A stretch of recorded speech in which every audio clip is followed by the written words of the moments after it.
Hey guys, we're getting there. I've got my foundation already applied. The next step for me is going to be my brows. I want to show you how important brows can be and how different they can make your face look. Basically, I am a big believer that brows are the frame for your face. It truly makes a world of difference. And if you're over plucking, no worries. I used to do it myself, so now my eyebrows do not grow back um, the way that they used to. They're super, super thin, as you can see. And so, with the right tricks, you can actually make them appear like they're full and youthful. It helps your face appear youthful again. So, what I like to start off with is you want to brush your brow hairs straight up, okay?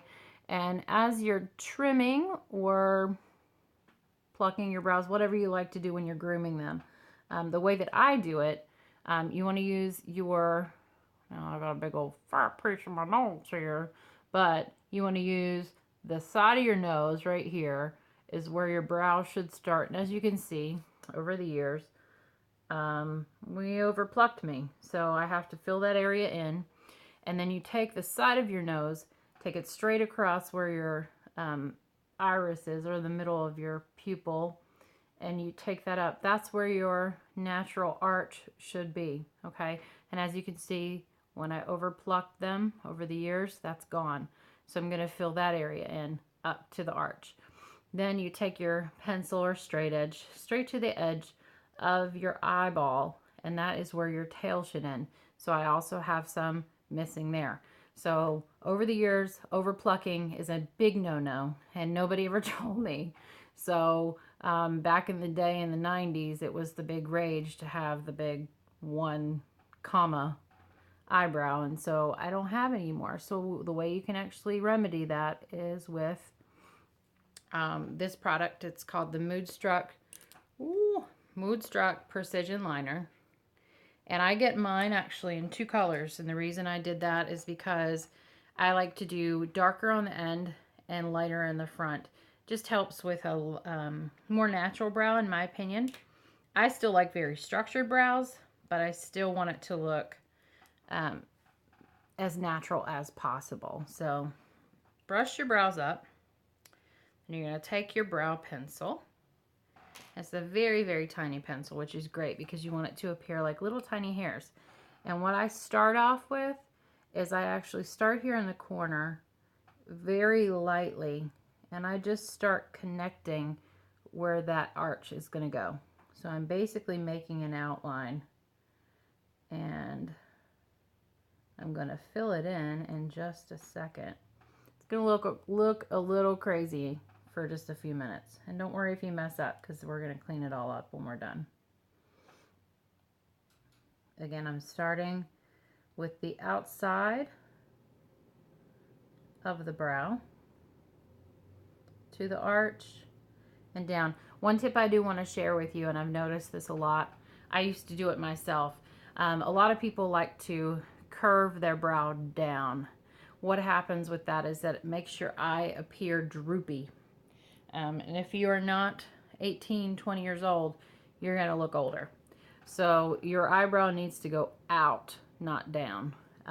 That's really important. Our brows do not grow down, so we want to make sure that they grow to the side. You don't want to actually take them straight down like this or in a curve. I hope you can see.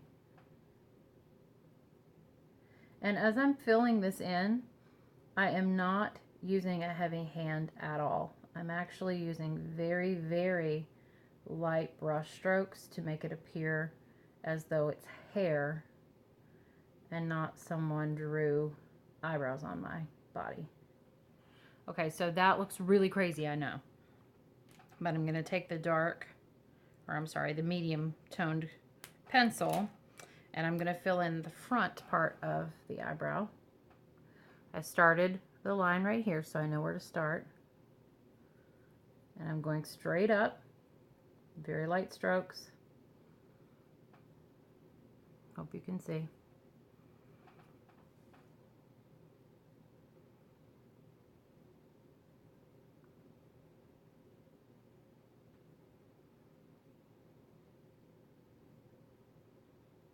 And I'm just kind of blending those colors together. Now, here's what makes it not appear so crazy.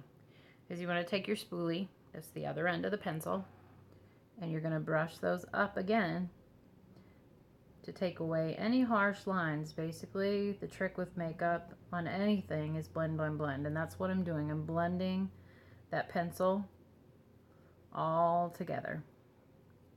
Still going to look a little crazy, but I'm not finished. So that is that. It makes my eyebrows, as you can see, it's a big difference. It looks like there's hair there that's not there. So the last step is, and this comes in one of the brow kits. We actually sell, it's in the April Kudos kit. It's Moodstruck Precision Brow Gel. And the cool thing about this is it has the 3D fibers like the mascara has in it. I don't think you can see them because it's so tiny, but they're literally just tiny, teeny, tiny little fibers that help build up your brows to make them appear like there's hair where there's not hair. And on top of that, it's going to help set your brows so that they're not going to go anywhere once you finish them. They're going to be set all day long. And I just like to comb this through. Again, not combing straight across, combing up. Okay, and out. So that's the completed brow. I do take one more step. I take my concealer brush that I use for my under eye area. It has product already on it. So what I like to do is clean it up. As you can see, it looks a little messy around the edges. This is the one step that I like to do because it just helps everything look crisp. Some people prefer their brows to just be more natural looking, and that's fine. But I just prefer, I'm going to call it like it is. I call it the drag queen look. I like it. Where I just basically crisp everything up and make it look more structured. So I take that brush and I just basically go around the shape to clean any harsh edges up or any mistakes that I've made. And then what you can do after you're done with that is you can take any kind of like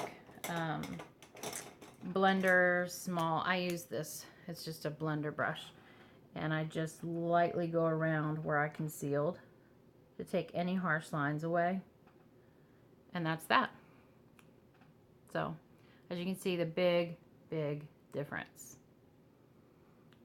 And I'm going to go finish the other eye, and thanks for watching.